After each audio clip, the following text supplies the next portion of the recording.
Hi, good afternoon, everybody. We have people with us from all over the world. I see from Germany and other parts of the world. My name is Salome Mbugua, and I want to welcome all of you to this conference this afternoon. Before we move further, I would like us to give a minute of silence to women, men, children, and the youth who have actually lost their lives through this kind of very cruel form of killing or losing life through racism. Let us take a minute of silence, please. Just 1 minute.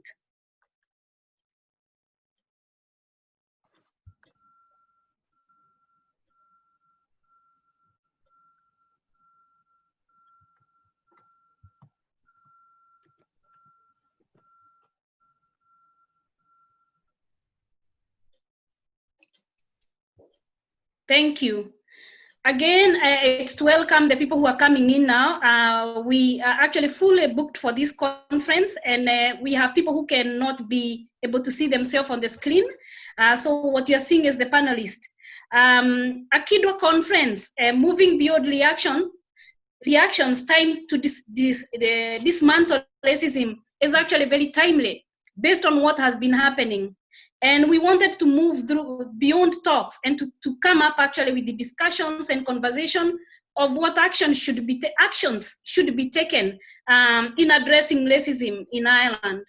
Our organization is almost 20 years old. Actually, if we put from 1999 when we started meeting, it's over 20 years old. We've been fighting inequality for that length of time. And one of the reasons why this organization was established in 2001 was actually due to the experiences of the women, in particular African women, were experiencing at the time. And 20 years later, we are still talking about these issues. As you know, Akidwa work on many areas like gender-based violence. We also work on the intersection between migration, gender, racism, health, and domestic violence. And over the years, we have had so many testimonies from migrant women on the experiences of racism when they're trying to access health, whether they're trying to access housing, whether they're trying to access education. We've heard of women who had to move from one home to another because of their home being vandalized and racist words being used when their houses are being vandalized, like breaking of the houses, grasses, and their cars being vandalized, and their children being terrorized as well in the housing estate. So we've heard all these stories, including of women who are not able to access labor market because they actually can't even get to the extent of being called for an interview. We've also heard of women who have not been able to access housing even when they have gone to view many houses. They will not also be given the houses. And still up to now, many women still continue to work on jobs that doesn't match their qualifications. They still continue to work in care work and other jobs and that they struggle to survive and to feed their families. Mental health is actually a major issue, and racism triggers the experiences of women and actually affects them more due to the experiences of discrimination as well. And we've had to work with many women, including the report that we have actually published in January, Let's Talk, Mental Health of Women in Ireland actually affecting migrant women. And people can see this report in our website. Indeed, individual racism, which actually takes many, which is actually done through many ways. It could be name calling, it could be in the public spaces, including cars, or racist bullying in schools where mainly mothers have to deal with these issues. Institutional racism has been major, and we've continued to work on it in our organization. We've heard of women who are not able to open bank account. We've also had stories of women in direct provision who cannot be able to get a driving license. And we've also had difficulties and challenges of people trying to have their families reunified with them. So this conference, Dismantle Racism, is actually a way of putting our work forward and actually trying to move beyond what we have been doing before and taking this opportunity that we have, that as an organization, we can work with our allies. The allies that we have in our panelists, we have actually our chair, Emily Rogan. the allies that we have on our panel who actually make policies and work on policies, Ivana, Bacik, and allies who are expert in the whole area of equality and human rights, Niall, and our professionals, young people, Ope and Sharon. We also have Ashimedua, and we'll be hearing from all of them. Allow me to introduce our chair for today, and because we have chosen actually to work with our allies to go beyond the talks, because we cannot keep on talking to ourselves. And that's why we are bringing Emily, Niall, and Ivana to help us actually articulate on a way forward and how as an organization we can work in a meaningful way towards combating racism if we have to do that. So Emily has recently been named adjunct professor by Irish Centre for Human Rights at National University Galway. She is the former Chief Commissioner for Irish Human Rights and Equality Commission, having been appointed by the President there in 2014. And Emily before was Ombudsman for Children. Our organization actually have been able to work with Emily for many years, including the time she was the Ombudsman for Children. And we are very grateful to have Emily here chairing or monitoring this session or this conference this afternoon. And I'm sure we will be able to come with outcomes that you're all looking forward to, on not only letting this issue go because of what has been happening in the last few weeks, but actually to be able to go beyond talks and come up with meaningful, tangible actions that we can take in moving forward. So I welcome Emily to continue with the conference in monitoring and moderation and chairing. And I again thank her for agreeing to do it for us, actually, for Akidwa and for the welfare of our country. Thank you, Emily, and you're welcome. Thank you very much, Salome. Thank you very much, everybody. A warm welcome to everybody. It's a great pleasure to support Akidwa in this very important initiative. As Salome mentioned in her introductory remarks, the title of today's seminar is Time to Dismantle Racism. So the premise of this afternoon's discussion is a starting position that we accept that racism more than exists in Ireland. And really what we're trying to do is seek to look at racism in Ireland in a systemic and a structural way, to look, as Salome had mentioned, to moving to actions and seeing how we can collectively look to those actions. We have a great lineup of speakers today. Our first speaker is Ashimedua Okonkwo. Ashi prefers to be referred to as Medi, so if I sound familiar, it's her choice. Medi is a member of the American Bar Association, the New York State Bar Association, and the Law Society of Ireland. And it's in her capacity as solicitor and Akidwa chair that Madi will speak to us now on structural racism. Madi, you have the floor.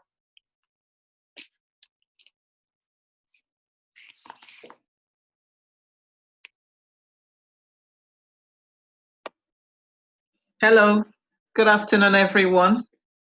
Can you hear me? Hello? I can hear you. We can hear you, Madi. Right.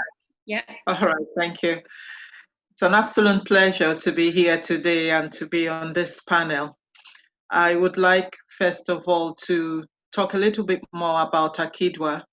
Akidwa has been an organization in the forefront of highlighting issues to do with migrants in almost 2 decades in Ireland. In December 2019, we attended the United Nations conference on the International Convention on the Elimination of Racial Discrimination. And on that occasion, I represented Akidwa, and amongst the things we spoke about or put forward from Akidwa was the issue of female genital mutilation and the fact that female genital mutilation is a migrant issue. And we were concerned about the government's commitment to putting forward stronger safeguards for children, female children who were growing up in Ireland, who could be taken by their families out of Ireland and could have circumcision done. An issue which was pointed out was that because it was a race issue, it seemed to be not strongly guarded, and that the society needed to be very well and more educated in this situation. It brings us back now to why we are here. And I believe my mandate here today is to speak about structural racism.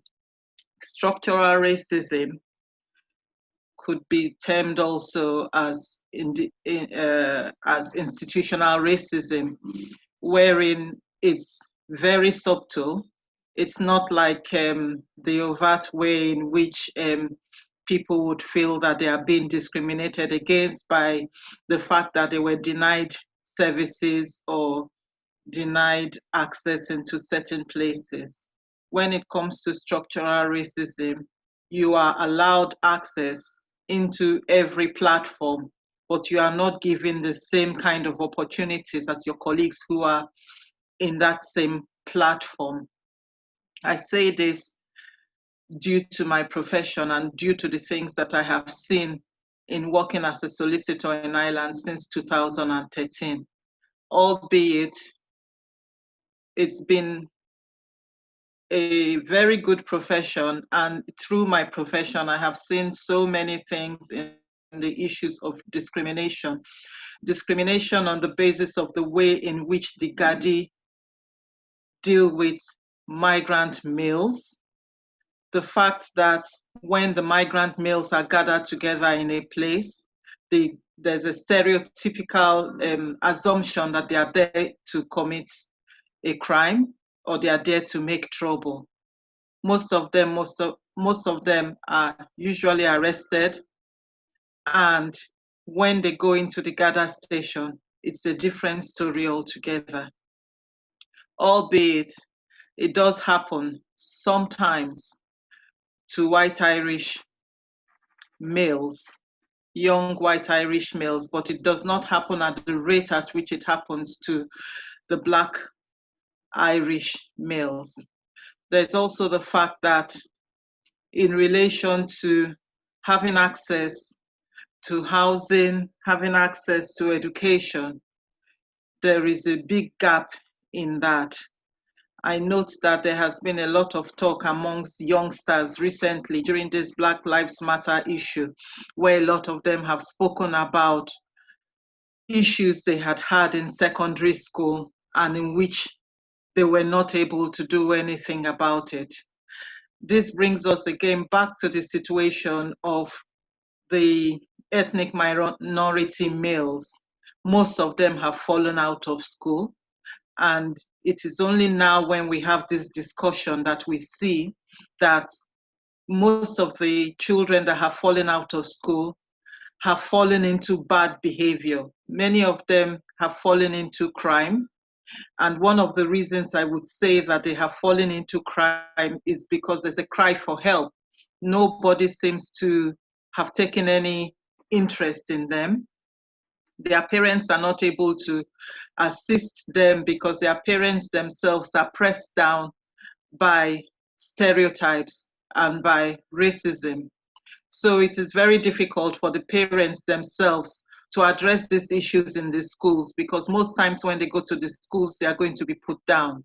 So these children are Irish citizens, were born in Ireland. Some of them came to Ireland when they were very young, have been in schools throughout with their own colleagues from junior infants up to secondary school, and then they see that the same people who they played together with got a better treatment than the others.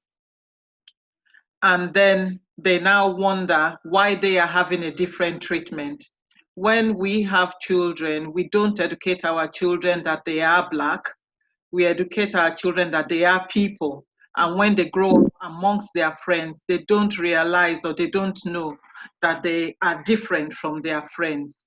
Children don't know about racism until they are taught to be racist. And these are one of the things that our children experience. In the situation of employment, many of our migrant people are having a lot of difficulty in securing employment. We have people who have PhDs who are still working as taxi drivers, and who are working as security guards. It's extremely difficult for them to be able to get jobs. And this, I must say, is a disservice to Ireland, because Ireland could benefit tremendously from the quality of the people who are not being allowed to access the work market. Also, we do have people who, once they come into Ireland, because they are highly qualified in the countries that they come from, they have an issue in relation to recognitions of their qualification. And based on that, it does pull them down a lot. And then they begin to experience low self-esteem. And this also now leads to issues of, by the time you experience low self-esteem for a couple of years or a couple of months, it brings up a mental health issue. Due to mental health, there are a lot of other issues that follow on from that. There are children living in this home wherein parents are not able to show that they even did anything. The children would look at their parents and say, despite all your education and despite all your qualifications, what have you been able to achieve? This is something that is also a great disservice to the children which are growing up here, because the role models that they see are there for people who, due to the situation in which they find themselves, are not able to show them that no matter what is going on, you are able to do what you can do, because the sky is the limit. There are so many things that you can get to if you get your mind to doing it. But because in this situation, a lot of people are pressed down, they are unable to rise to this situation. If I talk about Akidwa encouraging political participation, we have a couple of migrants who have gone through the political spheres in Ireland, but they are at low-level political, they are at very low levels. We have, thankfully, in the last few days, we have a traveler who has been nominated to the Senate. However, we haven't been able to have a migrant, despite the fact that migrants have applied and have tried to contest in this. There are decisions taken for us as migrants, and we are not at the table to put our points forward. People are taking decisions for us. It's difficult for people who are not in our shoes to be able to take decisions for us and know what is best for us. But we are not given the opportunity to be at the table to be able to say what is best for us, or how we can get to that stage of what is best for us. Recently, we've had a lot of issues with young lads who have always been fighting, albeit it has been a lot of these things have been greatly put out by the media. There's a lot of issues about the media as well, and in the way in which they try to paint us. And because of that, the society seems to be afraid of us. There's no need to be afraid of us. The main thing about the society is that they should be educated about us and how we want to live in the society and be accepted in the society. All of us, every single one of us as migrants, go through discrimination every day. I just came back from the courts, and the security guards in the courts would not let me in. It's difficult for them to believe I'm a solicitor. And you have to fight at every step, because you don't fit the stereotype. I don't fit the stereotype of who is a solicitor. Whereas my colleague or somebody else who would go in there, even if they are not a solicitor, they will be allowed to go in. I've been to the gather station to represent clients, and the guards would be speaking to my clients behind me because they don't understand why I'm there or what I'm doing there. All these things is lack of awareness.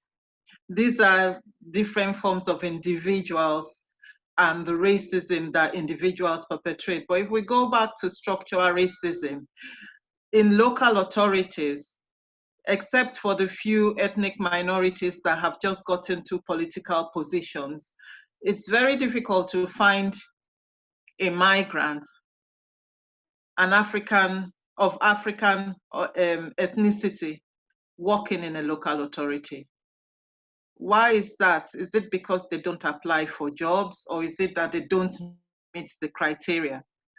It's only recently, in the last couple of years, or maybe year, that you have migrants, that the Gardaí has opened up to allow migrants in. Is it that there was no one who could apply for that position, or they did not meet the criteria? There are so very many other professions which we would have loved to engage in. We would have loved to have the opportunity, but this opportunity is not given to us. When I qualified as a solicitor, I could not get a job. I was looking for work for at least 5 years and I could not get a job. Because I could not get a job, it led me to become self-employed. Thankfully, I had that option of becoming self-employed in my profession. And that was the only way I was able to build up myself and build up my self-actualization. But I'm speaking now for other members of my community who are not able to be self-employed. Why are they not able to get jobs? Why are PhD holders driving taxis and being security guards? Why is it that you go through so many of the government organizations and it's so difficult to find a migrant there, whereas we have just as well the same kind of qualifications as everybody else, you know?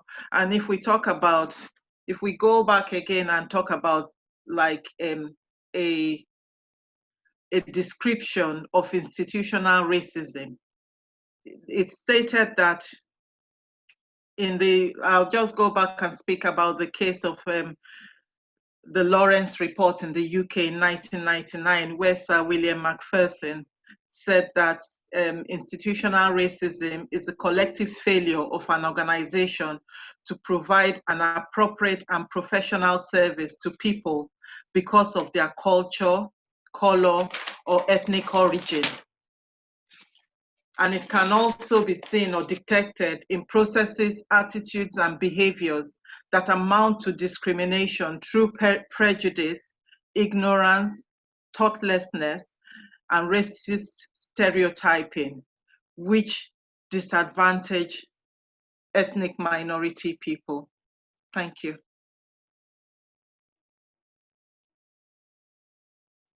Hello?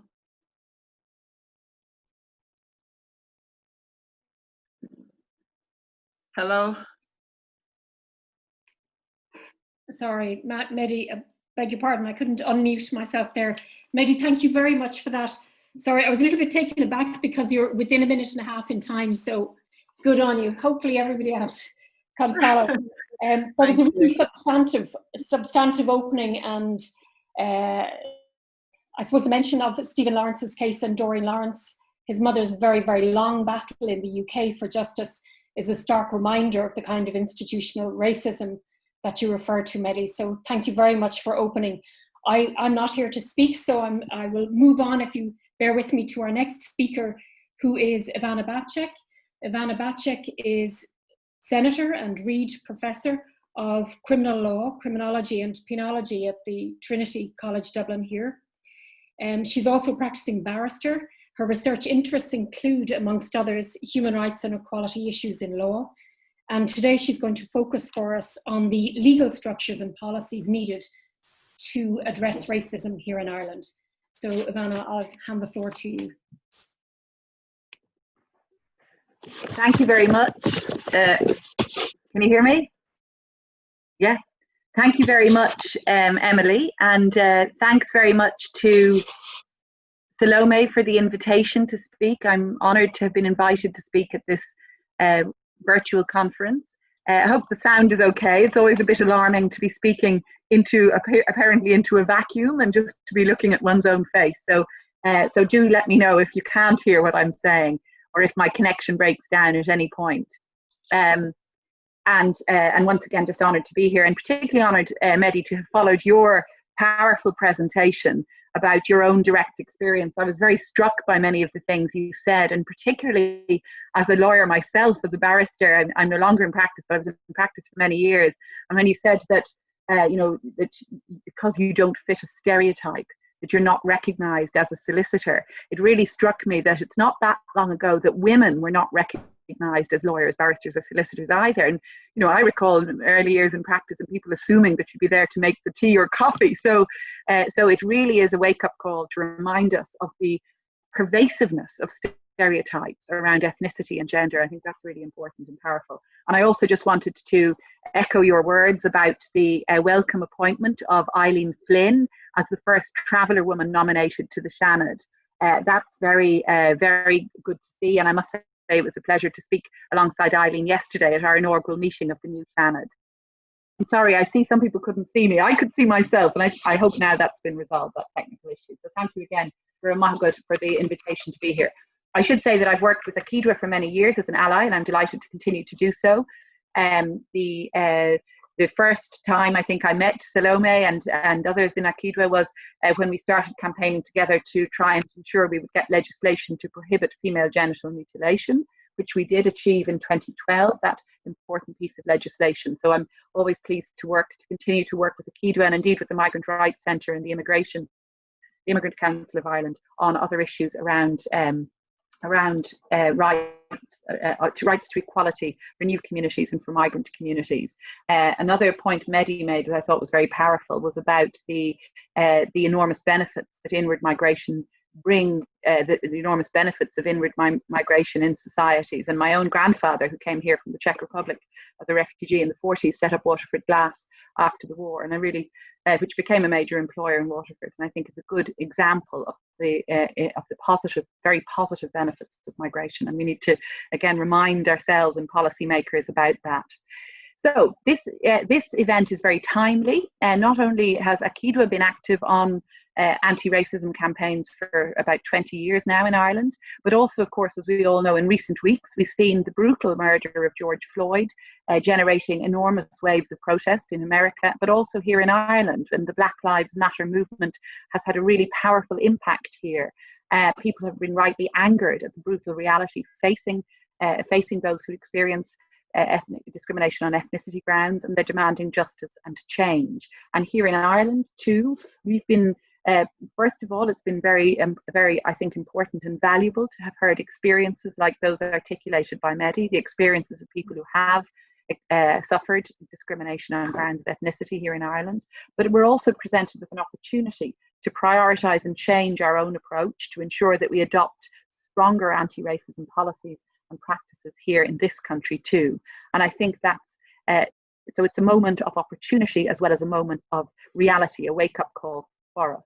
And of course, I'm speaking as a Labour Party senator. We have a strong tradition in my party of standing up for equal rights for all, standing up against racism, and I'll speak a little more about some of that.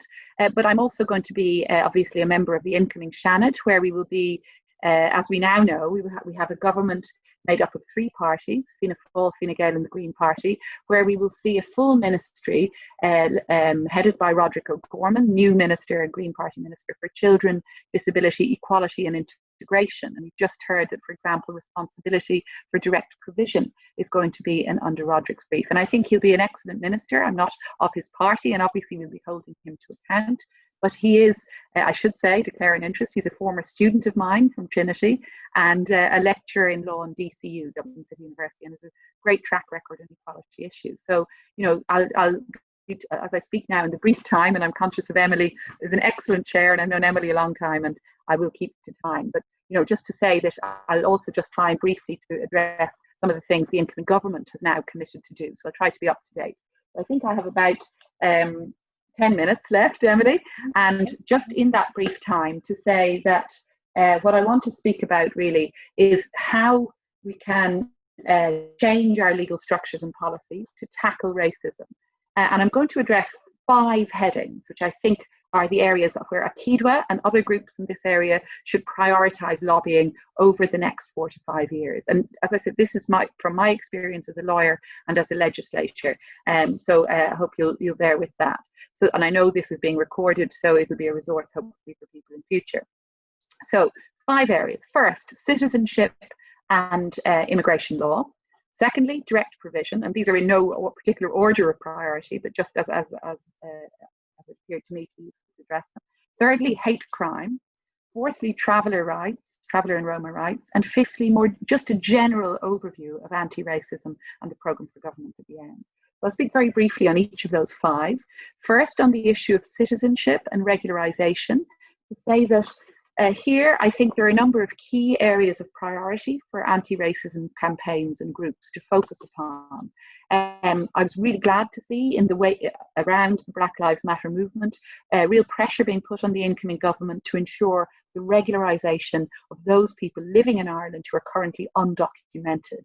And there's been a really serious disconnection between Irish official rhetoric about the need for the US government to regularise Irish migrants living in America who are undocumented, the disconnection between that and our failure to act here to regularise those who are undocumented. And in particular focus in the dreadful COVID-19 pandemic on the enormous work being done by frontline workers who are undocumented. And we know many care workers, for example, particularly in the informal care sector, who are undocumented, in other words, who don't have legal status to remain in Ireland. Very serious issue. So many of us were pushing over the last weeks and months to try and ensure we would see regularisation of undocumented migrants, so that some law would be passed providing an amnesty of some. Glad to see, following a big campaign by the Migrant Rights Centre, in particular in the Immigrant Council of Ireland, I'm really glad to see the programme for government commits the government to creating new pathways for long-term undocumented people and their dependents. That's very welcome. I should say in Labour, however, we introduced a bill in 2018 in the wake of a case, some of you may remember, a case of a young 9-year-old boy, Eric Zway, living in Bray all his life and born in Ireland, but he had no legal rights to stay in Ireland, and his family feared deportation.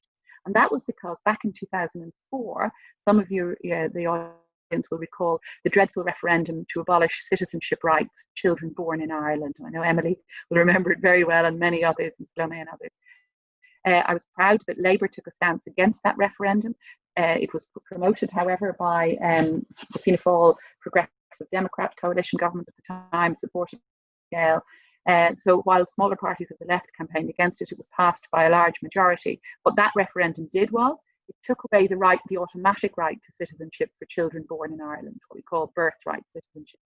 Instead, however, it didn't abolish it outright. It took it out of the Constitution, and it remains open to us as legislators in the Seanad and in the Dáil to legislate to restore citizenship rights. And that's what we sought to do in the Seanad in 2018, our Labour group, and we got a bill passed through what we call second stage. We're going to be pushing that bill through further stages in the incoming Seanad to try and not only hold the government to account, the incoming government, on their promise to regularise undocumented migrants, but specifically to ensure that children born here have the right to status, to legal status, and so they wouldn't, like young Eric, they wouldn't face the threat of deportation. I should say that Eric's family, it was in the public domain, that humanitarian leave to remain was granted by an individual justice minister. However, the problem is that remains a discretionary power of ministers, and it's simply not good enough that families are relying on this discretionary power rather than on any legal rights. So that's the first thing, is citizenship and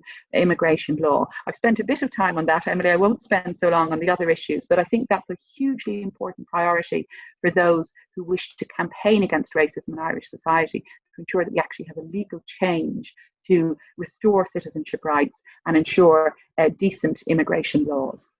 Secondly, on direct provision, a lot has been spoken about, and a lot has been a lot of critique of our current direct provision system, and I think listeners will be well aware of that. So I will just say this, that clearly it needs abolition, and Labour have campaigned for that, and I'm really glad to see again a commitment in the incoming government, in the programme for the government, which is online if anyone wants to look at it, a commitment to ending the direct provision system. And it's very clearly set out. There are many things in the programme for government that aren't as clear and that are much more vague or aspirational, but it does commit to ending direct provision. Again, we in opposition will hold the government to that, but it's up to all of you to campaign to lobby the government to ensure this happens. In particular, the government are committed to publishing a white paper by the end of 2020 to set out how to structure a new system, because clearly ending direct provision is itself not enough. It must also be replaced with a system that is compassionate, that is fair, an alternative model of reception. And we see good alternatives adopted in other European countries, and we need to implement best practice here. And in the short term, just for everyone to be aware, and it does, I see people saying an alternative is not enough. Well, frankly, we do need a system to ensure that people who come to Ireland seeking asylum are not living on the streets. And we need a system. The state has a responsibility to those who seek asylum. Absolutely, direct provision must end, but we must also construct a humane system, an alternative system that recognises the rights of those seeking asylum here in Ireland. That's crucially important.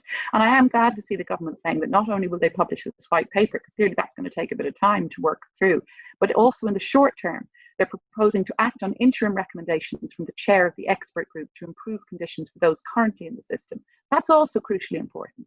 And that expert group was set up by my Labour colleague, Ivana Reardon, but it's very important to see that acted upon. And yes, COVID has changed the housing, housing fundamentally, and we do see more empty accommodation and so on. But for a long time, there was a really serious shortage of accommodation in the private rental sector. So, we do that has to be built into whatever system is constructed. Really glad to see that. And as I say, Minister Roderick O'Gorman is going to have responsibility for that. So he's the person to lobby on that, but we'll be lobbying him too. Thirdly, hate crime. Ireland is an outlier. We don't have legislation explicitly prohibiting hate crime. We do have a criminal law against incitement to hatred from 1989. It's very much a blunt instrument. There have been almost no prosecutions taken under it. And what we need urgently, and it's been called for a long time now, is specific legislation recognising hate as a motivation, hate on grounds of ethnicity, on grounds of homophobia or transphobia, grounds of and so forth, and grounds of discrimination on disability and on other issues. And such hate crime of that sort, that is the sort of thing like an assault that is motivated by race or motivated by homophobia, that such an assault would be capable of being prosecuted as a motivated assault. Obviously, the Gardaí do prosecute people for assault all the time, and some of these assaults may well have been motivated by hate, by views that are, for example, racist or that are homophobic. However, currently, first of all, we've no way of documenting, of recognising or acknowledging in our official statistics that these were hate crimes. They just show up in the system as assaults. And that's the first problem with the lack of hate crime law. Secondly, there's no provision for a judge to sentence more severely because a crime was racially motivated, and that's a very big flaw for judges. Again, we're relying on judicial discretion. That's not good enough. And finally, of course, we need hate crime laws because that recognises the specific hurt caused to victims or survivors of racist abuse or homophobic abuse. So that's really, a threefold reason why we need hate crime law.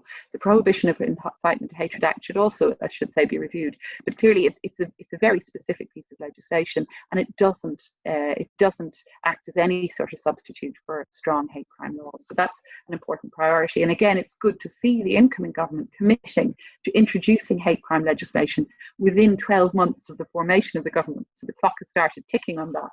And again, we in opposition and all of you who are lobbying on this should be holding the government to account on this. Fourth issue I mentioned is to ensure legal protections for travellers and the Roma community. And there's been a great deal of work done over many years on this issue. I was part of the Justice Committee, which in 2017 recommended formal recognition of travellers as an ethnic minority in Ireland. Audiences, the listeners may be surprised to learn that until 2017 there was no formal recognition of travellers as an ethnic minority. That was finally done in that year, and there remain, however, there remains serious evidence of discrimination against travellers, particularly endemic issues around health statistics, around shorter life expectancy for members of the traveller community, and higher rates of travellers in the prison population than would be proportionate. So we see a number of ways in which travellers face structural discrimination. As I said, it's very welcome to see Eileen Flynn appointed to Shannon, but clearly more needs to be done. And in particular, in the last Shannon, we had a bill on traveller culture and education to make that compulsory, to make the teaching of traveller culture in a part of the school curriculum. We're going to try and progress that bill in the incoming term. And we also want to see clearer policies brought about to ensure tackling of that structural discrimination against travellers in Irish society. And there is, I should say, a joint committee that was established by the Oireachtas last year to look specifically at the structural issues facing travellers and how to address those. And in the programme for government, there will be an action plan implemented, the government promise, on national traveller health action plan, and also a review of the national traveller and Roma inclusion strategy. But reviews and strategies are simply not enough in themselves. We need to see implementation. And finally, and conscious of time, I did say I would speak just briefly about, more generally about laws to tackle racism. And there is a need for an overarching strategy on tackling racism in Irish society against all those who are members of ethnic minorities in Ireland. We do have protections against discrimination on the grounds of race. And that is in our employment equality and equal status legislation. So from 1998 and 2000, we have strong anti-discrimination laws on 9 grounds of discrimination, including race or ethnicity. So that is already in place. However, what more needs to be done? Well, a group has just been set up as of 2 weeks ago by the outgoing government, an anti-racism group, an independent anti-racism committee, chaired by Professor Caroline Fennell, a law professor from UCC, and she has 15 members as well, and they have been tasked with producing a report identifying priority issues for legal change in Ireland. So again, it's important that all of those working on anti-racism campaigns in this country are aware of that group and will be feeding into that group to ensure that their recommendations are informed by the direct experience of those who, like as Mehdi described, are themselves experiencing discrimination in Ireland on grounds of ethnicity. So that's hugely important. The European Court of Human Rights has stated that rights must be practical and effective rather than theoretical and illusory. So we need to ensure that that the recommendations made by this group will be, and the action plan is to be completed within 12 months, so it's a short enough time frame, that the recommendations of this group are implemented and that we see really important measures like hate crime laws adopted without any further delay. So I think that sets out a fairly ambitious programme for Salome and for Akidwa and for all of those who are working on combating racism in Ireland. I hope it's of use. And the name of the group, I see somebody asking, is called the Independent Anti-Racism Committee, and you will see its action plan and so on set out on the government's website. So if you go to gov.ie, you will see, and just Google independent or search for Independent Anti-Racism Committee, you will see more details about that committee. It wasn't very much highlighted in the media, so it's important that people working on anti-racism strategies in the community and who are experiencing racism themselves will be well aware of it and would feed into its deliberations. So Guramahagut and Guramahagut to all of you who have joined us on this virtual conference. I'll hand back to you, Chair. Thank you very much, Ivana. It's great to hear from a legislator who can give us tips and guidance on where we should be lobbying over the next 5 years of this next government. I'm going to move very swiftly in the interest of time to our next session. We have a 10-minute session here with 2 young people. We have Sharon Otakana and Ope Owaru, who are in, Akidwa has a youth arm, if you like, or a youth strand to its work. And these 2 young people are going to speak to us now. I have Sharon up first, is that right? I can't see Sharon here, but I just want to check. Sharon, just very quickly, hi Sharon, how are you? Just by way of background, Sharon is a lawyer with a Master's in Human Rights and Criminal Justice. She's a member of the Nigerian Bar, working at the Akida as a researcher and a community health ambassador fighting against FGM. So I'll hand over to you, Sharon. Hello, everyone. Thank you all for tuning in.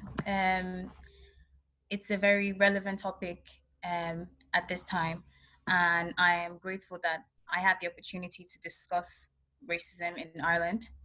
As an immigrant myself, I haven't lived in Ireland too long. I've lived here nearly 2 years now, but I've been a victim to racism. So I think that this conversation is very, very relevant and timely, and hopefully can do good.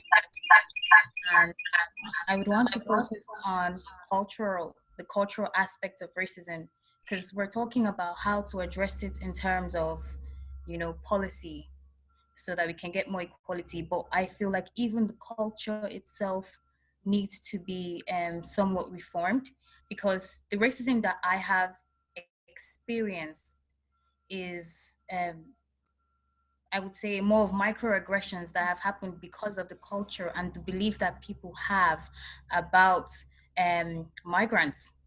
And as a woman, especially, I know so basically, I'll just give just a little story here. I moved to Dublin in November, and I was the only person of African descent on my street, and I was aware of that. And I lived with one other person in my flat. So when COVID-19 started on, people had to go back home to stay with their families. So I was then living alone in my flat.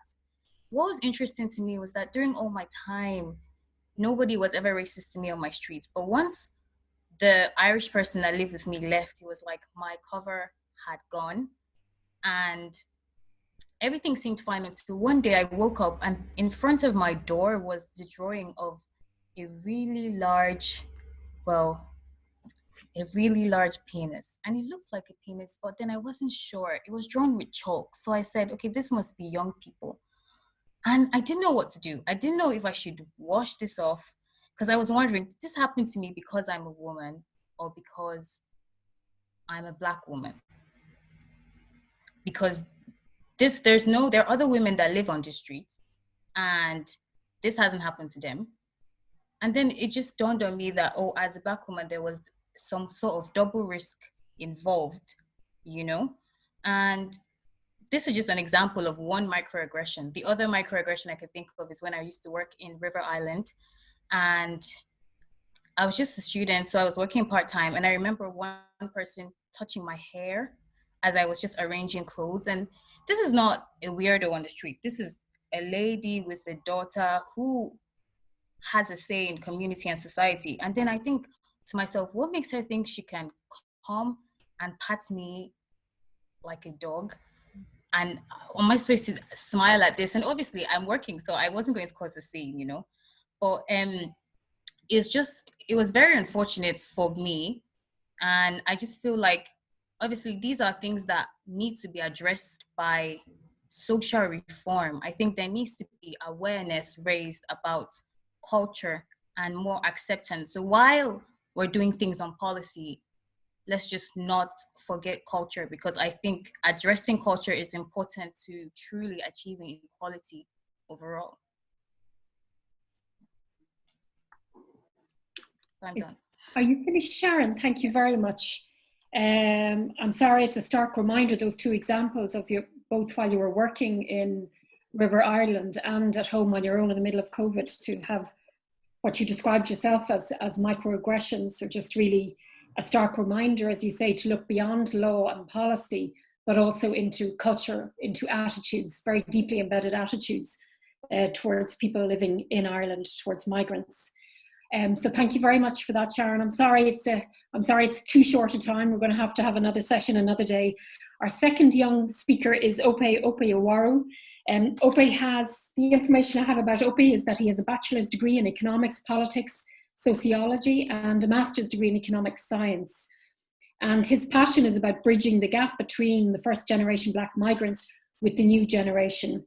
And if you're interested in his work, he's the founder of Oman, that's spelled O-H-M-A-N, podcast, which hosts discussions of second generation migrants who are growing up here in Ireland. Okay, off you go. Hi, thank you very much, Emily, and thanks very much, Akira, for having me on. I was very impressed by the movement that you guys are doing, and I jumped at the chance to help when I did my research.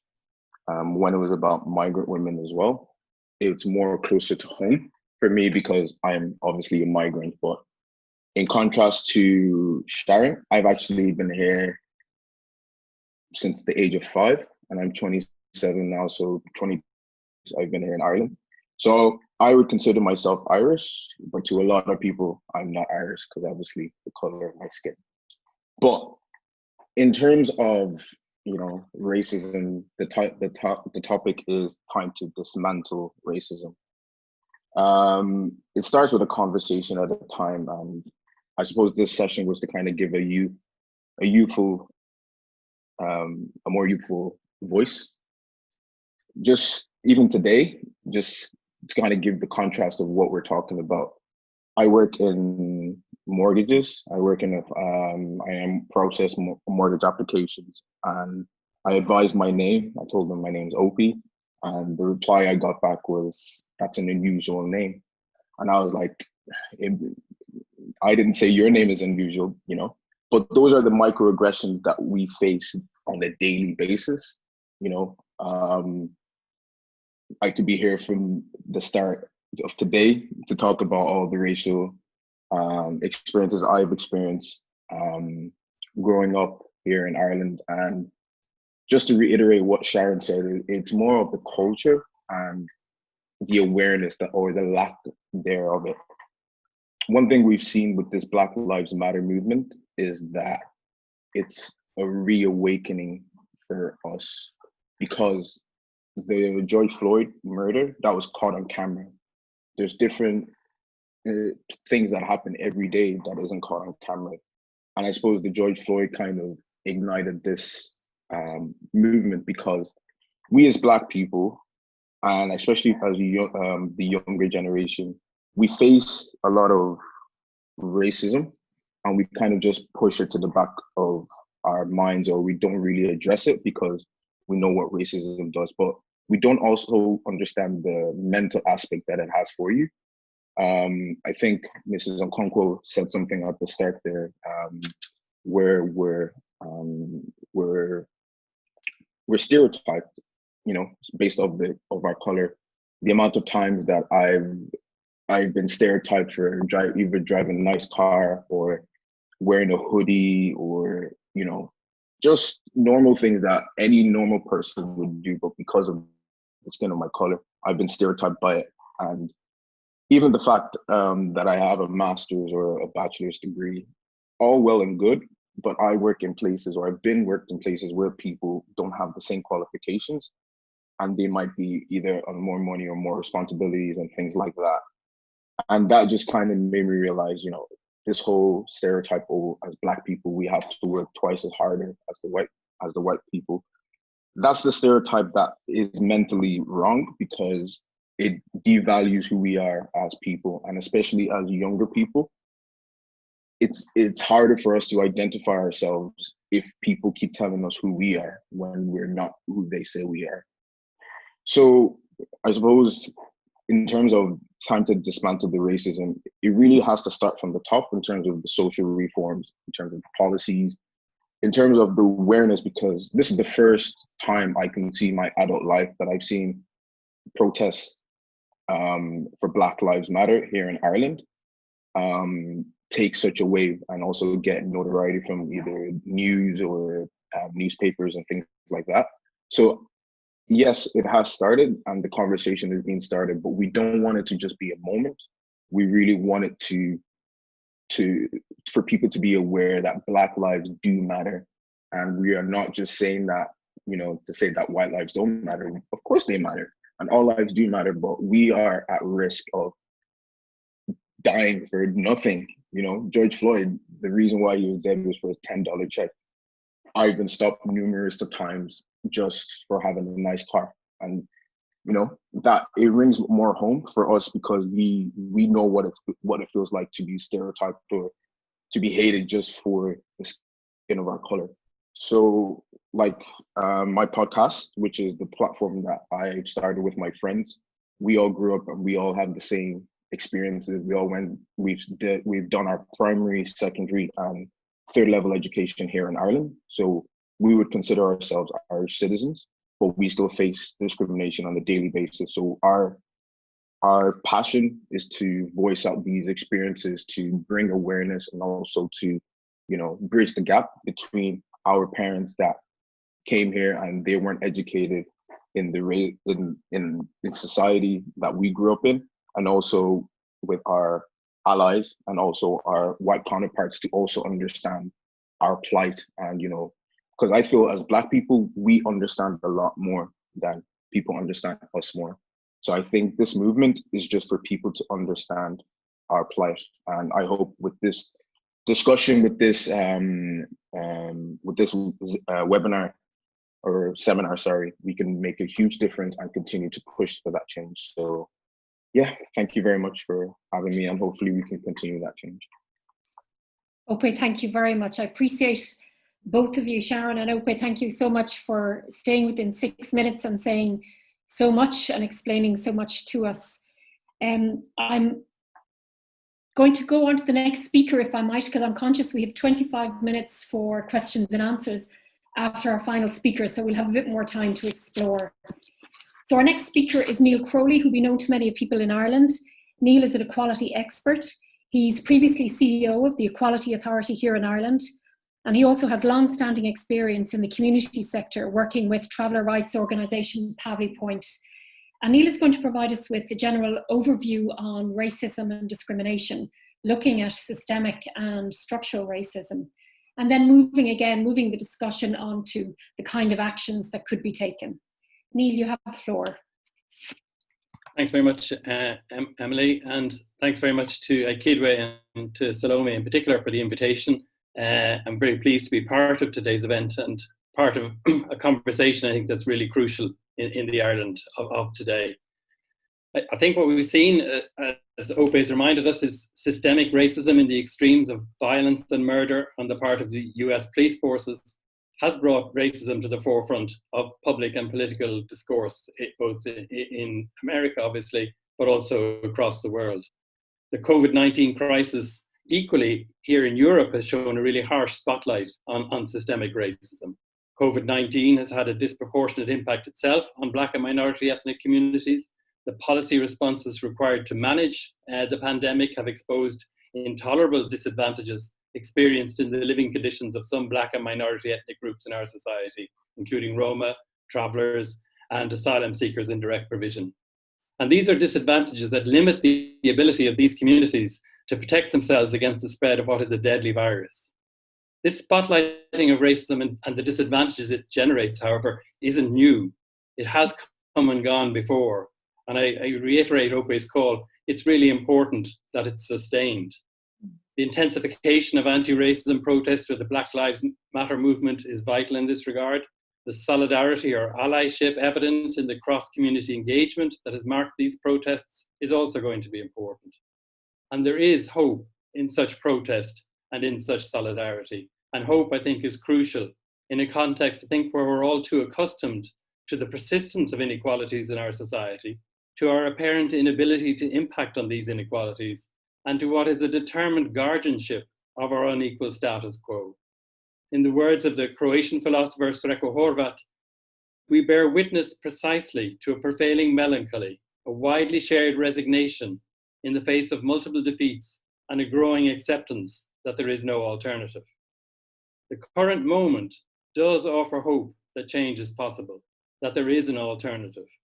However, we're challenged to nurture this hope and direct it at advancing the future we want. To quote Horvat again, to act now means to create the conditions for our own future, not to follow the already written script from the past.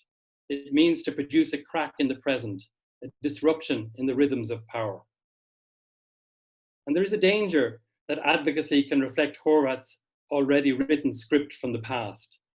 The current focus on the appointment of an anti-racism committee and the preparation of an action plan against racism, while not unimportant, could be an example of this.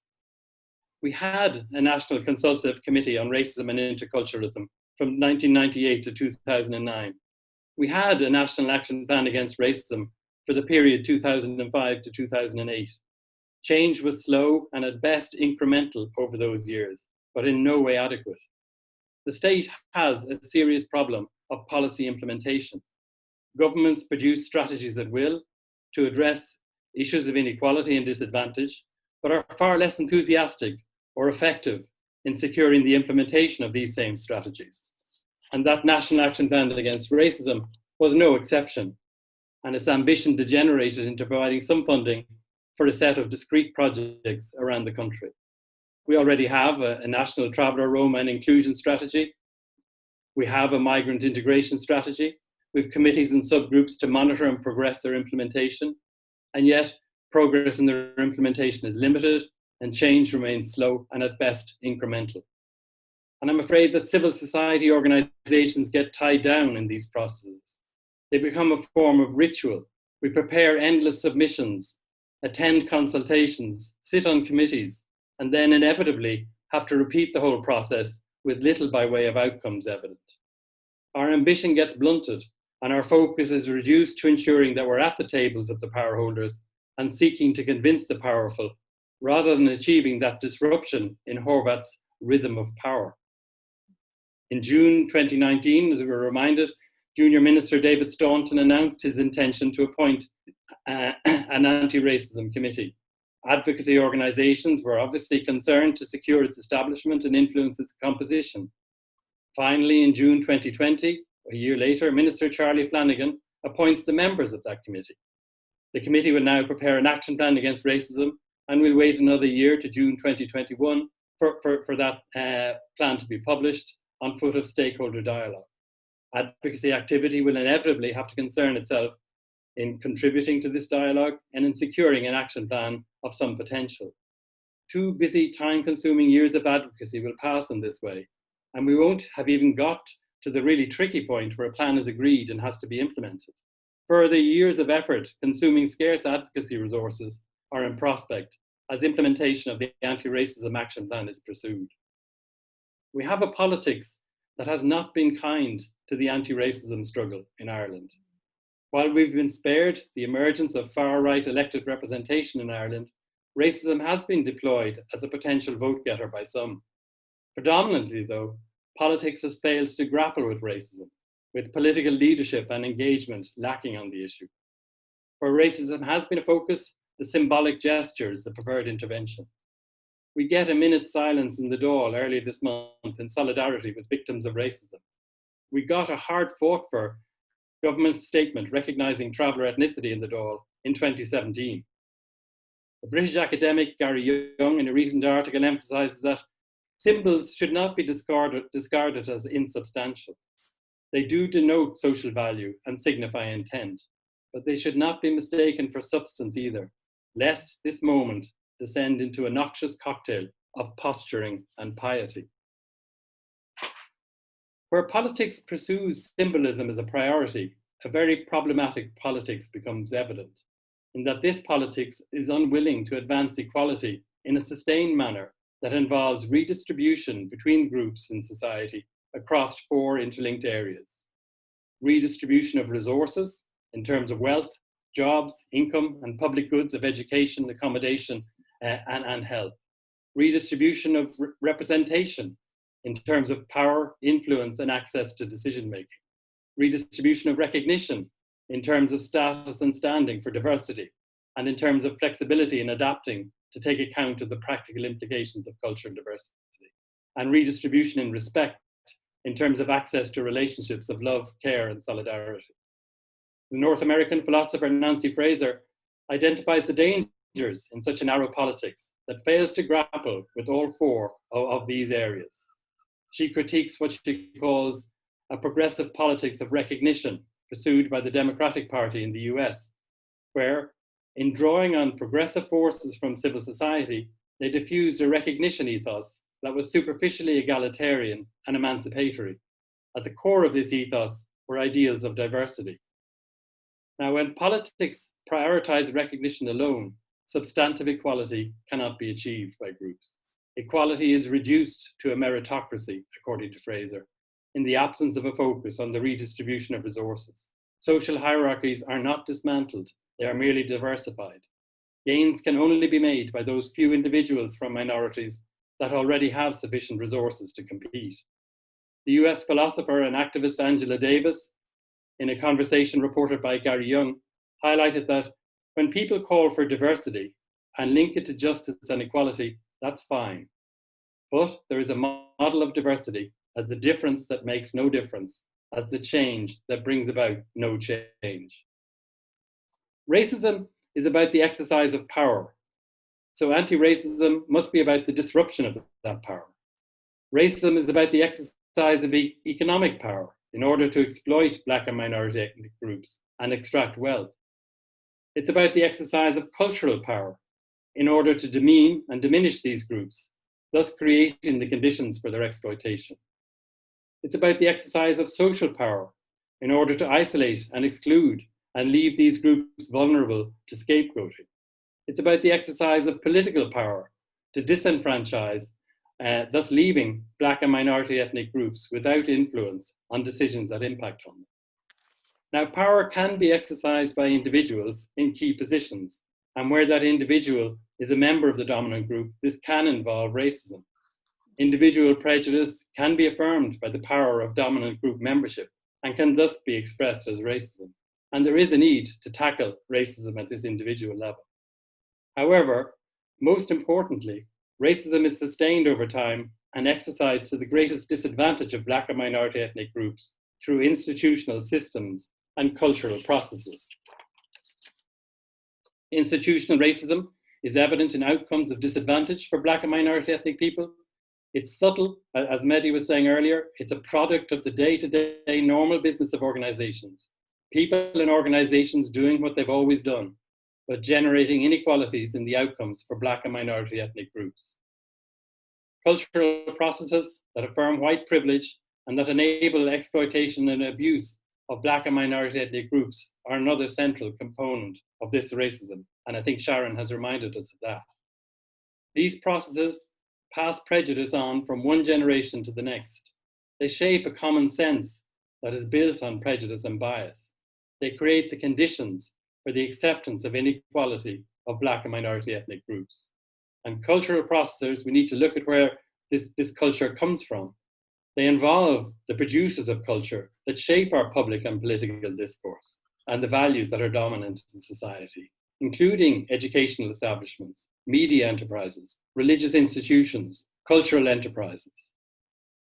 This racism manifests itself in intergenerational inequalities for Black and minority ethnic groups across the domains of resources, recognition, respect, and representation. Racism is evident in outcomes such as unemployment and underemployment and lack of access to adequate health, education, or housing. It's evident in the lack of influence and voice and lack of political representation. It's evident in the failure to recognize and value cultural difference and to respond adequately to the practical implications of cultural difference. It's evident in relationships of disrespect, harassment, and discrimination that are experienced with the wider society and with organizations across society. So anti-racism is concerned with eliminating the causes of such disadvantage and with rectifying the disadvantages generated by racism. It is also about positive action. Anti-racism is about achieving full equality in practice for Black and minority ethnic people. Again, in the words of Gary Young, the solemn declarations of intent and solidarity that flooded from corporations and governments will leave us drowned in a sea of racial sensitivity training unless they are followed up by the kind of thoroughgoing change and investment that seeks to genuinely tackle inequalities. Inequalities in everything from housing and education to recruitment, retention, and promotion. That costs money and takes guts. It means challenging power and redistributing resources. It requires reckoning with the past and taking on vested interests. If such an agenda for anti-racism is to progress, we will need to build on current protests and the mobilization and momentum that they have achieved. Horvath warns us that public demonstrations of themselves do little more than enact a dissatisfaction with current global systems. However, he celebrates what he calls those spaces of resistance in that they are worlds within worlds, realities which can turn worlds, values, and desires upside down. And there's a challenge to work out how these worlds within worlds can then become what Horvath calls the building blocks for a different world. This will demand more from our advocacy work. It would demand that it moves beyond the strategies of ritual. It would demand acceptance that change has not been achieved solely by good ideas that are well presented and by access to the powerful to secure some championing of our agendas. At best, this is advanced incremental change. However, it has failed to secure the substantive change required to eliminate racism and the inequalities that racism has driven and sustained. It would demand movement out from the different silos within which we're corralled. The different groups that seek equality are fragmented from each other by these silos. Those who seek equality based on identity are also divided from those who seek equality based on socioeconomic status. These different struggles are connected, interconnected, and we've made those connections in expressions of solidarity, as demonstrated recently by Akidwa in marking LGBTQ pride. However, we need to transform such connections into coordination and collaboration, because we have not yet managed to mobilize the power of a coordinated civil society movement for change. So in advancing social change more effectively, we need to look for and engage those levers for power that civil society organizations have access to. These include associational power and the steps that can be taken to build coalitions behind shared agendas for equality and environmental sustainability. These include the law and the steps that can be taken to advance institutional change through the implementation of equality legislation. They include public demand for change and the steps that can be taken to shift cultural processes so that public discourse moves beyond values of self-interest and the self-interest of as a consumer to values that reflect a concern for the other, pro-equality values. And I just want to address each of those in turn before finishing. Associational power is built behind shared agendas. Agendas for the future focus our attention on advancing what we want for society, the building blocks for a different world, in Horvath's words. Too often in our advocacy, we're corralled into a focus on what we don't want. We don't want direct provision. We don't want the lack of social protection for Roma. We don't want travellers pushed out of the education system, and more. The agenda for this different world must focus on what we want in order to realise our anti-racism vision of an equal and environmentally sustainable Ireland. There's a challenge to imagine and to tease out the building blocks that need to be put in place to achieve this different world. Such agendas for a different world create the conditions to break through the silos that disempower and divide civil society. Each part of civil society will have its own particular aspirations to bring forward for inclusion, but equality and environmental sustainability create a framework for an integrated agenda that could include and engage a wide spectrum of civil society. And there are networking spaces available, such as the community platform, to build such coordination and collaboration, or there were, such as the Equality Rights Alliance too.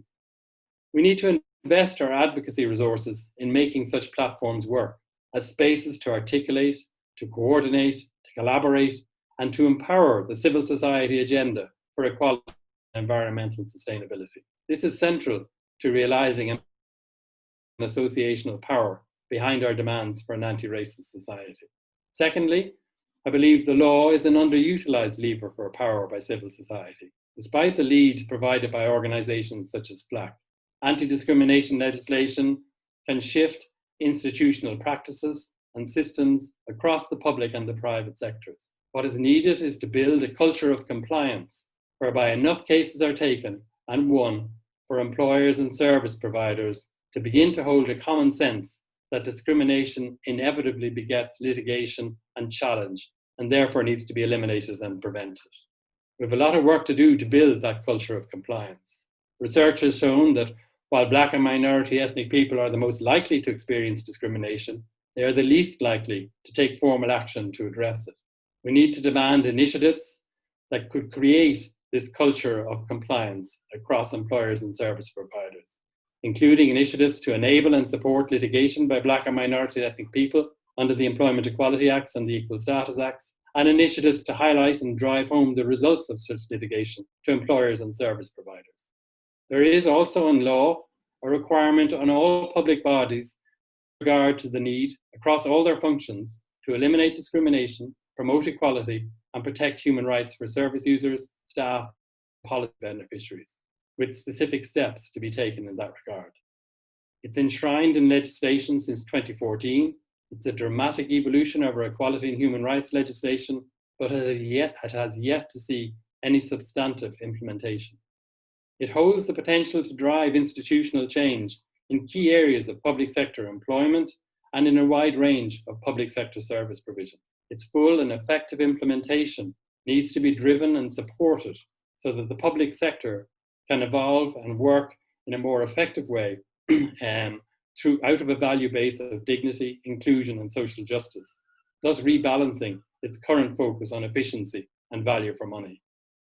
And finally, the focus on public demand as a lever for power makes us look at targeting our advocacy work on the general public, in effect the powerless, as much as, if not more than, on those who are decision makers, in effect the powerful. Political change actually comes from public demand, and such public demand is engendered and mobilized through a public discourse that engages and strengthens societal values of dignity, inclusion, and social justice. This challenges our advocacy strategies, not only to engage more with the general public, but to do so in different ways. Public demand for equality and environmental sustainability is not mobilized by civil society organizations presenting facts and figures. It is mobilized by civil society organizations engaging people's pro-equality values. When these values are consistently engaged, they get prioritized. The story of change is a values-led story, not one of cold data. The story of change is about hope. It's about proffering solutions that people can be part of. So we need to upgrade and invest in our communications work, beyond being a means of just telling the world about issues and our work, to being one of our key means for advocating social change. Values, solutions, and agency need to become the priority features for our communications work into the future for an anti-racism society. In conclusion, I believe we need to promote and secure equality-focused and culturally competent institutions in the public and private sectors. We need a public discourse that engages values of dignity, inclusion, and social justice. And we need an advocacy for change by civil society that draws power from a coordination of the full spectrum of those seeking equality and environmental sustainability. There are opportunities to be seized, and there is reason for hope in the current moment. We're living through a time of unprecedented change, a moment of enhanced awareness, anger, and protest, a moment essentially of significant disruption. But ultimately, this is a moment of challenge. Can we envision and communicate the future we want? Can we seize the moment to imagine and put in place the building blocks for this future? Thank you. Niall, thank you very much. That was marvelous. I think you've laid down Horvath's challenge to us in terms of disruption and very clearly setting out the four domains of not just redistribution of wealth, but representation, recognition, and respect. And also, very interestingly, the challenges to civil society and how civil society itself needs to work against the multiple bureaucracies and the multiply engaging with public institutions over many, many years. So thank you very much for that. That was really great. And I should remind people that this is being recorded. So if people want to go back and listen to that, because it was a very substantive contribution, that will also be online. I can't see anybody that can assure me of that, but my understanding is that we'll be able to go back and listen again to what you've said, Niall. So thank you very much for that for now. Our next speaker is we're going back to Salome Mbugua to give some, having heard the speakers now today, to give some reflection or contribution on how we move from the reactive piece to the action piece. So Salome, I'll hand over to you.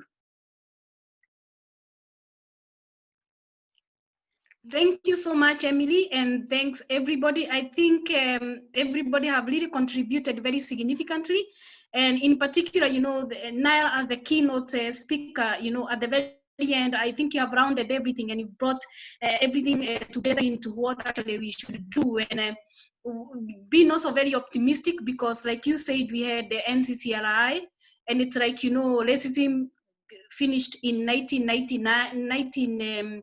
1999 or 2009. So it's no longer existing in Ireland, and that's why actually maybe we are working to have another national action plan.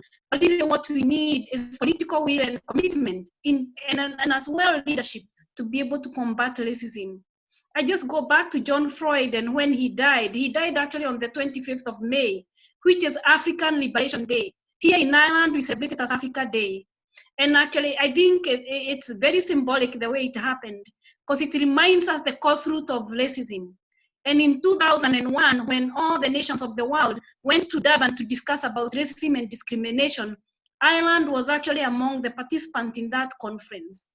According to the declaration that came out of that conference, it was very clear, and I quote from the people of African descent, that it was actually clearly acknowledged by the declaration itself that people of African descent, whether living in Africa or wherever they are living around the world, their lives continue to be impacted by racism and in form of racism. Their lives continue to be impacted by the impact of the colonization and slave trade. And this is actually what is happening, because it's all about the distribution of power.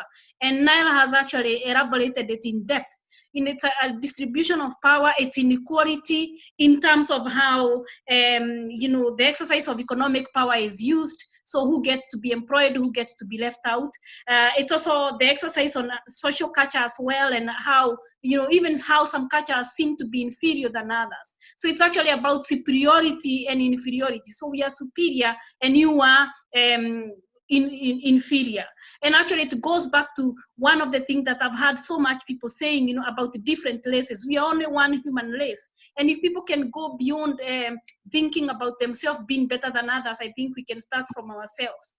And so in this conference, and as we talk about these issues that are facing us and the challenges are facing us ahead, because when we talk about political will and commitment to be able to implement some of the actions that maybe the government is undertaking, we mean actually that we want to dismantle racism in all forms, whether it's individual racism, institutional racism, really looking into the deep-rooted prejudices that are there with some people within our own society, but also deep-rooted kind of racist attitude.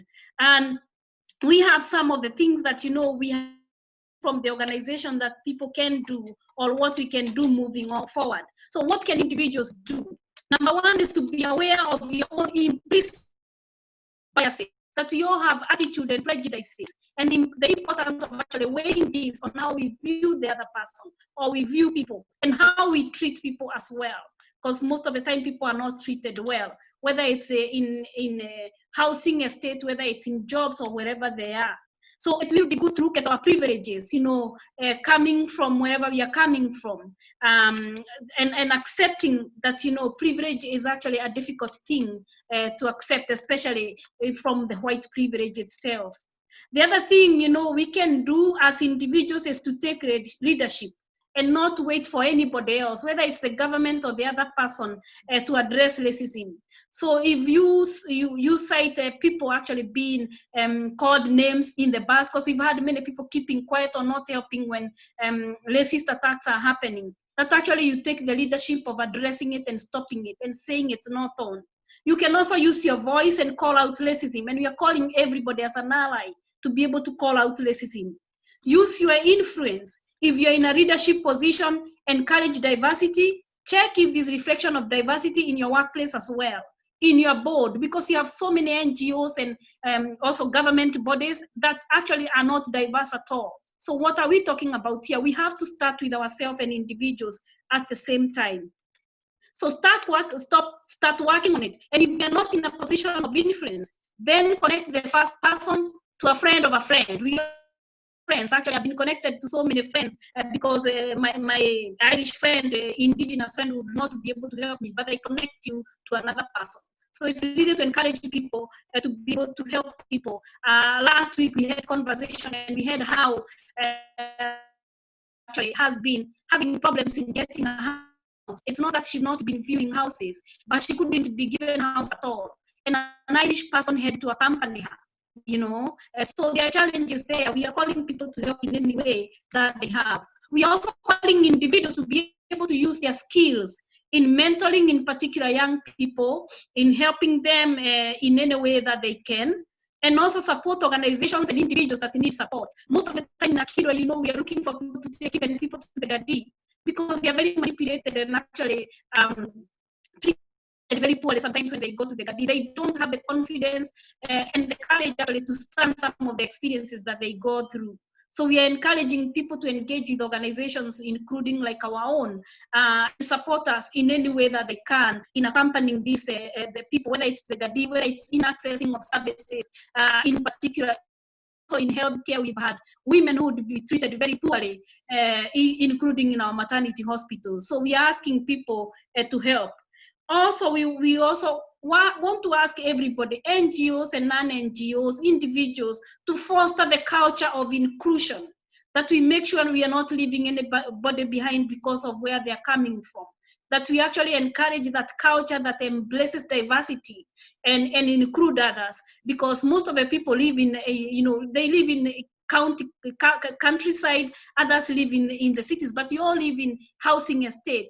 And when we are doing activities, we always leave some people behind. It's very important that we encourage other people to participate in all the activities that they're doing. But the most important one, and that we ask everybody to do, include mainly actually the indigenous and white Irish, let me call it that, because here we use the term black and white. The white Irish is actually to try and amplify the voices and feasibility of migrants in particular, and in particular also Black people and African people, that we try to bring them around, and also when we go to meetings, sometimes they're only alone or there are few of them. Make sure that, their voices are heard in meetings, and take advantage of actually encouraging them to speak out and to support them when they are speaking. So it's very, very important. The major difficulties that we have had in our work is actually being able to support victims of racism. Because we have the I report, we have organizations that are sometimes supporting the report of racism, but we do not have people to help those who have experienced racism incidents itself.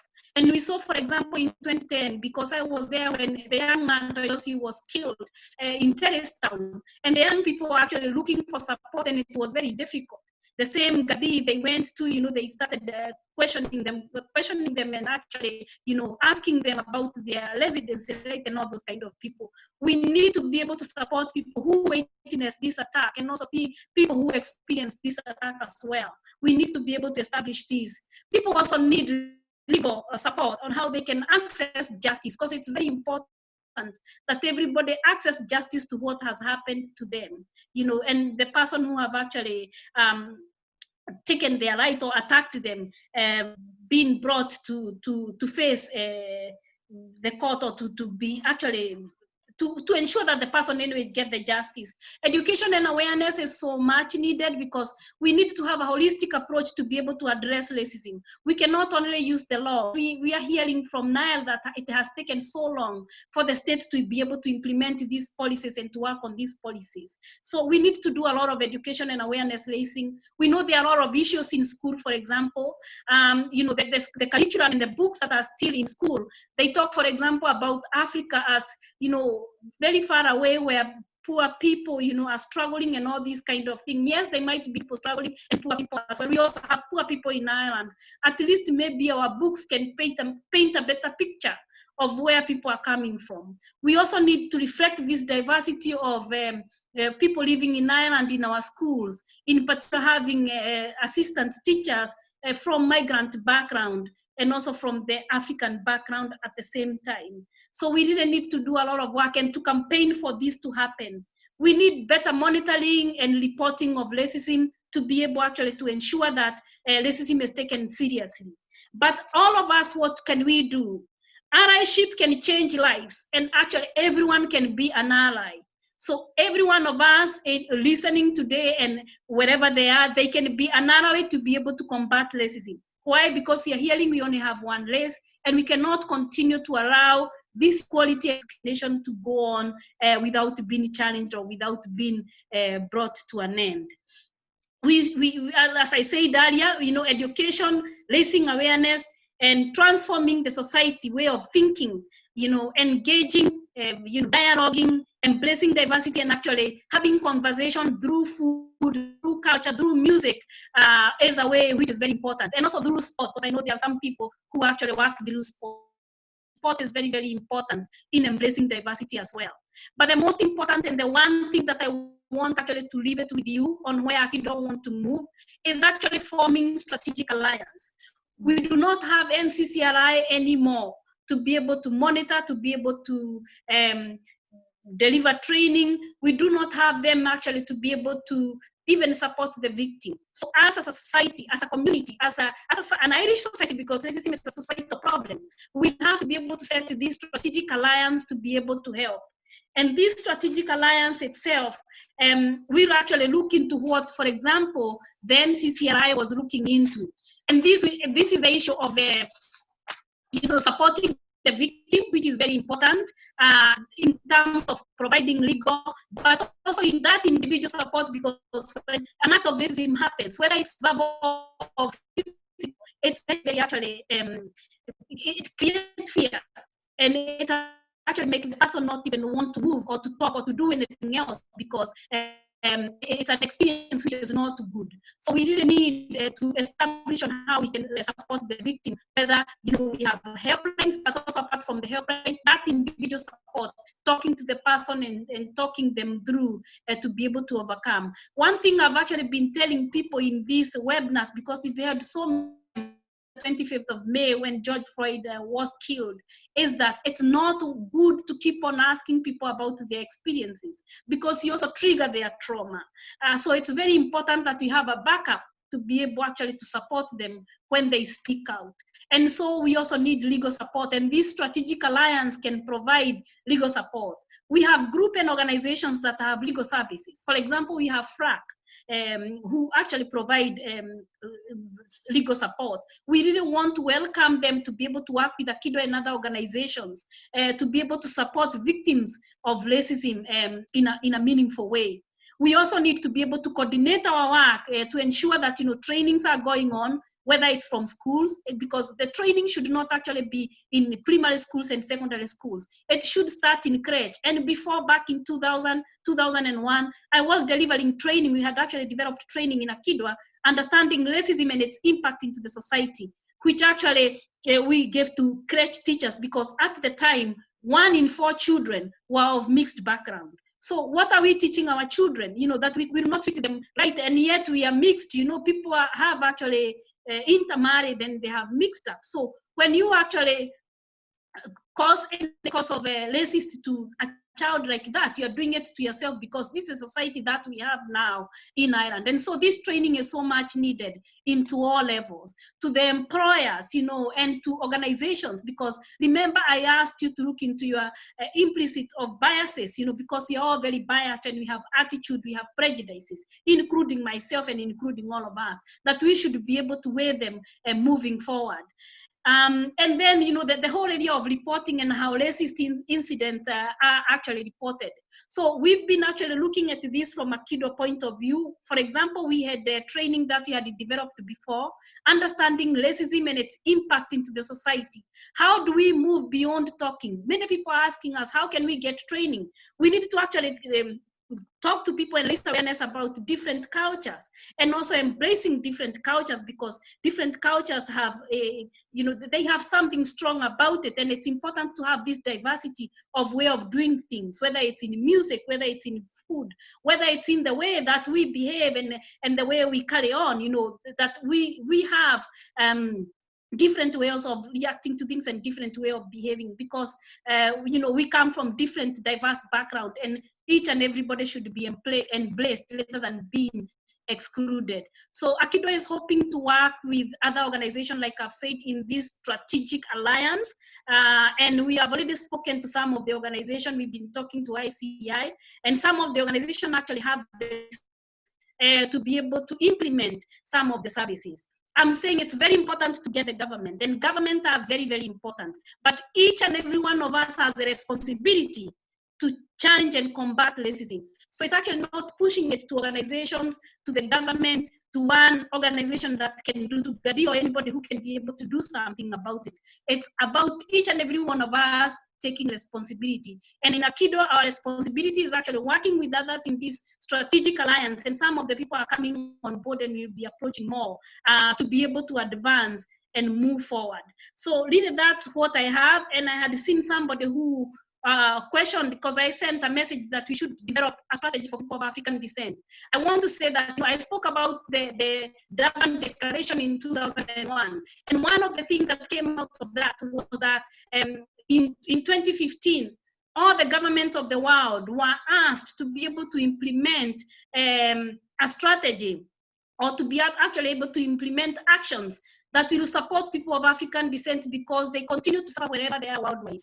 And like Emily said at the beginning, you know, it's very, very evident. All the researches that we have, and these researches are carried by bodies that are actually very much respected by our department, in particular Department of Justice, who are the one who are monitoring, and they're the one actually in charge of the integration strategy. It says very clearly that people of African descent, Africans and people of African descent, are at the bottom of the ladder when we come to accessing labor market. So if we have a strategy for Roma, if we have a strategy for travelers, it's very, very important that we also develop mechanisms and positive ways of tackling this kind of discrimination to a group that is experiencing it. So moving forward, I'll leave you with that. I would really encourage you to support organizations in terms of donation as well. And because this strategic alliance delivering of training is not funded, so we would have to look for a way of doing this. And I'm very sure, you know, many migrants are willing, migrant women that we work with are very much willing to support and to help us. But I'm asking you to donate. I'm also asking you to engage with Akido. We are really so much willing to work with everybody. Everybody is our ally, and we are very much determined to shaping the future and ensuring that the future generations will not feel that we let them down. Thank you. Thank you very much, Salome, for a very rich contribution, also a very rich challenge to those of us who throughout the afternoon have been testing and reminded of our own privilege. And I think there are lots of very key things that we can all do in terms of our collective actions. Now the next, until 4 o'clock, we're to have some questions. So I'm conscious I don't want to eat into the time. We have 15 minutes for questions. And then we have Alicia Porter is going to give some concluding remarks. So I've been guided that Stephen is the man in charge of the questions. So Stephen, will I hand over to you? I see some questions coming in, but you have been monitoring the questions. Thank you very much, Emily. I must say that I've been monitoring the comments coming through the chat, and have been also monitoring the question and answer panel. And most of the presentations made by the panelists, in a way, have answered most of the questions that have been asked. But just as a follow-up, there's been concerns from some of the comments in the question and answer section about sports. And it's not been mentioned a lot in terms of how it manages the issue of integration and inclusion. And also that in the recent past, sporting funding has been reduced. So maybe a comment from the panelists would be welcome on that. Then there is also another issue that is coming up, or of that direct provision. In a way, people are very pessimistic about it, and they think that it's just going to be named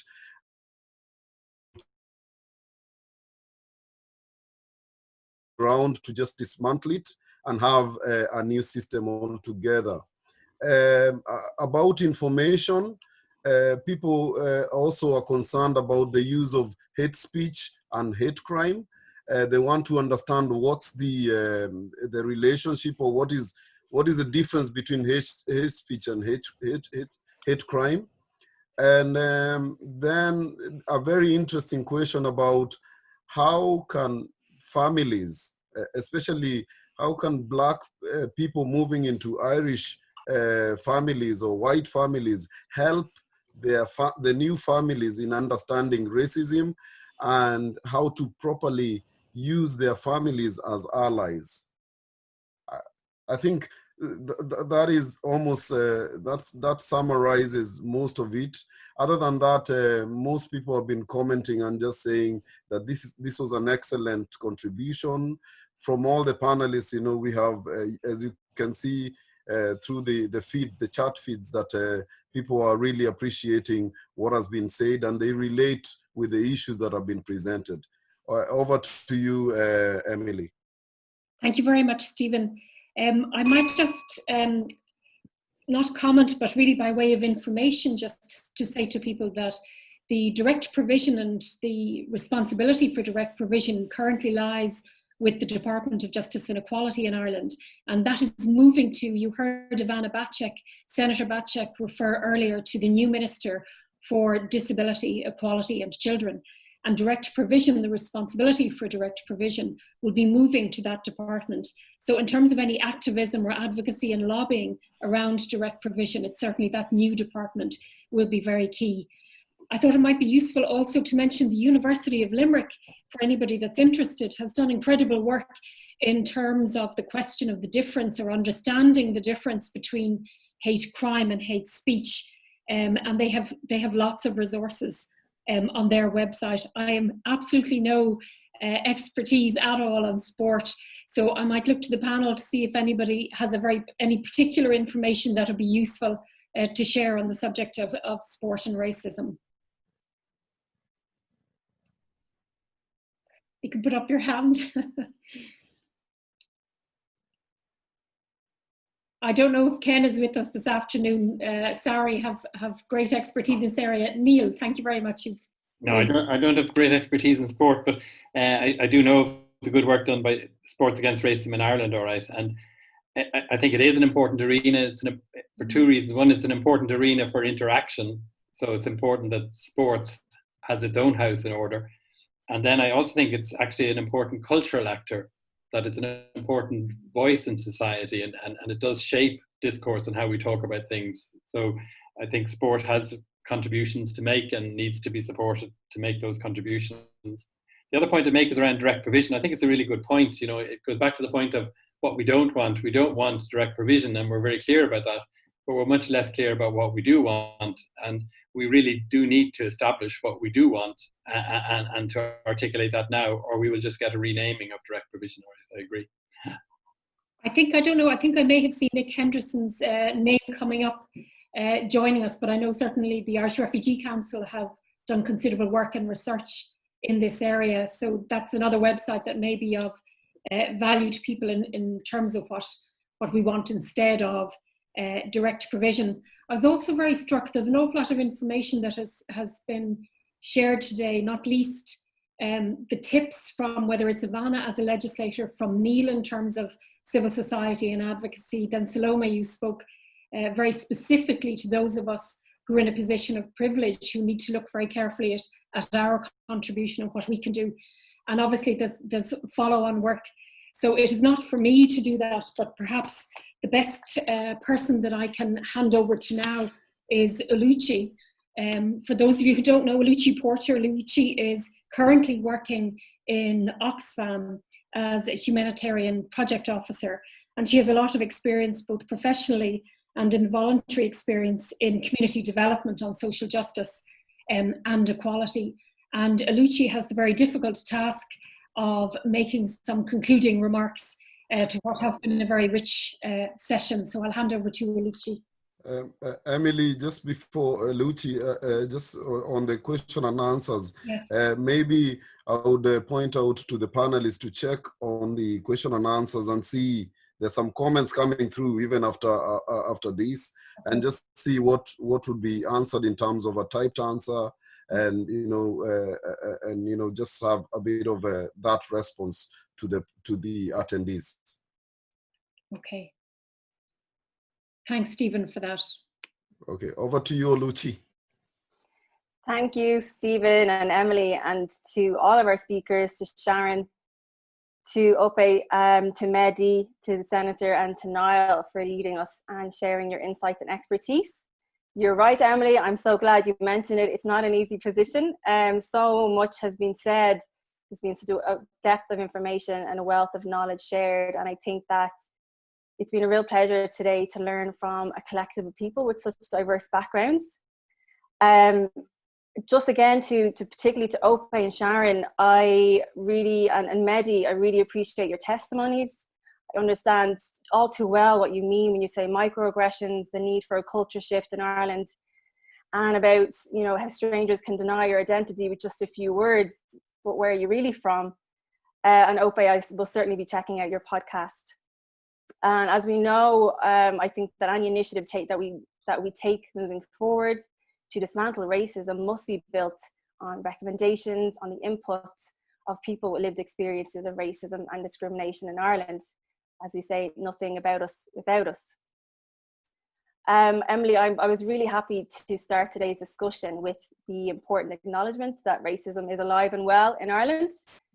And I certainly appreciated the in-depth practical advice from the Senator on lobbying strategies, and also the wake-up call from Niall regarding tackling racism and the need for disrupting the status quo, for shifting power and for not repeating age-old and ineffective actions. I really do feel motivated and energized by the conversations, by the Q&A that we went through, by the solidarity on the call. And I suppose most of all mixed with my own pain and discomfort of recent weeks and the opening of old wounds, I do feel hopeful about the road ahead. A big takeaway from me from this as well is that now more than ever, we need strategic alliances.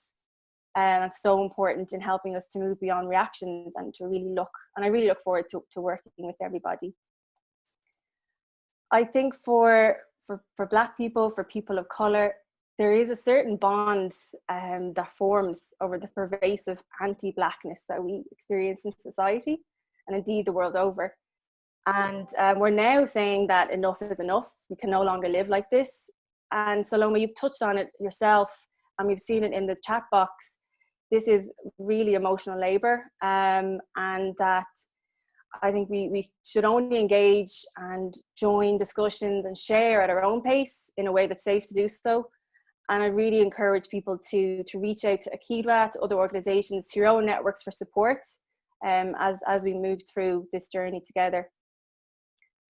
Again, Salome has addressed what we call allyship and how important it is, addressing implicit bias, calling out racism, being an active bystander, and using your influence to support allyship. And I really want to say to any white allies listening, and certainly I say to the wonderful white allies in my life, that now is a time to be encouraging conversations, to be getting serious about being educated on white supremacy, which is the system that we all live in that upholds white privilege. And I think there's some really great resources out there, great books such as Me and White Supremacy by Layla Saad, such as How to Be an Anti-Racist, that these are really effective tools to be sharing with white friends, with other people, not just white friends, sorry, with everyone, with other people in Ireland, to take serious this process of learning, unlearning, relearning. And now we know now is the time to do the work of becoming anti-racist. And finally, we all know that Black people from minority ethnic groups are shouting they can't breathe, that ignorance is no longer an excuse, nor is the assumption that being nice and having a colour-blind approach to equality is enough. So, and as Maya Angelou says, when you know better, you do better. And now we know, and we must all hold ourselves to account. So thank you for taking part today and for giving me the opportunity to participate. And I'm asking everyone just to be kind to themselves. Well, my goodness, you more than fulfilled the role of concluding remarks. Thank you so much. It's not my role to close or to finish, but thank you very much for allowing us to participate and to be sure that, just like Ope said, we don't want this moment to be just a moment. We want it to be something more. Please be sure be assured a Kidwa of our individual support. Thank you very much. Salome, I don't know if you want to do the final close of 3 minutes. I actually wanted to pose a question to you because I see Epic have written on the chat that, you know, they can provide support for Africans who are trying to look for work. But I really just want to say that not only African looking for work, it goes beyond looking for work, because the ESLI report, they actually a few weeks ago, which had actually been commissioned by the department itself, showed that, you know, we have what we call ethnic bias. And the problem is not actually ethnic providing support, it's about actually the employers choosing whom they want, and they choose it through ethnicity or based on whatever they want. And I just wanted you, maybe Emily, to explain to people about the Employment Act of 2014, because we have laws that can protect, we have the laws that should protect and support people. So maybe you can mention something about that, because the problem is not people of African descent going through trainings. They have many trainings. Actually, we have a database and we have a group of scholars, African scholars, who have PhDs, leave alone masters and all that. PhDs which they have actually attained from this country. But they are working as security guards, they are working as carers because they cannot find jobs. So maybe we need to go beyond just you know, doing training and being provided training. It's mainly with employers. And maybe Emily, you can say something about that. Salome, I just want to check with you, are you speaking to the question of non-EEA employment in the public sector in Ireland as a problem for people getting jobs in the public sector, the issue that has come up recently? No, it's just the Employment Act law itself. Well, I'll hand over to Niall. I don't want to pretend because I'm not in that role anymore. I just want to make sure in terms of my own boundaries what space I get into there. So I don't know, Niall, if you want to just. I mean, I'd go with the lawyers. Ask the lawyers. We can put up some information. I'm sure we will get an opportunity to speak once this session is concluded, because there's a lot of information that now needs to be disseminated and distributed and made available to people. And I think the question of employment and the question of the very low figures in Ireland of employment, in particular of Black African or people of African descent in employment and travellers, we saw that in a report that we put out 2 years ago. But I just want to keep my head in a separate space at the moment, just in terms of what I commented in relation to that. But it's absolutely correct. But I'm very happy to support Akidwa in terms of providing that information for people on your website. Is that okay?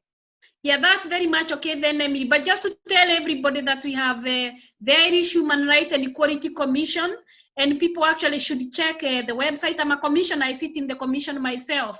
And we have the Employment Act that actually should be protecting people who are experiencing discrimination at work, and also addresses issues of discrimination. But the issue of equal opportunities when we come to job is major. And that's why we look into how we move beyond just providing training and people enlightening themselves or bettering themselves with a lot of going back to college and doing trainings here and there, and they're not moving. So which means most people of African descent, their livelihoods are not actually, changing, they're the same, and there are issues there.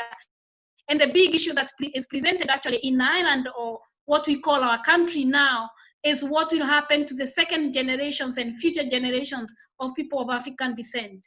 We really need to think about that and be able to tackle these issues and these problems when we are discussing these issues, and be very, very transparent about them and prepared to do so. So I want actually maybe to close the conference because we have come to the end.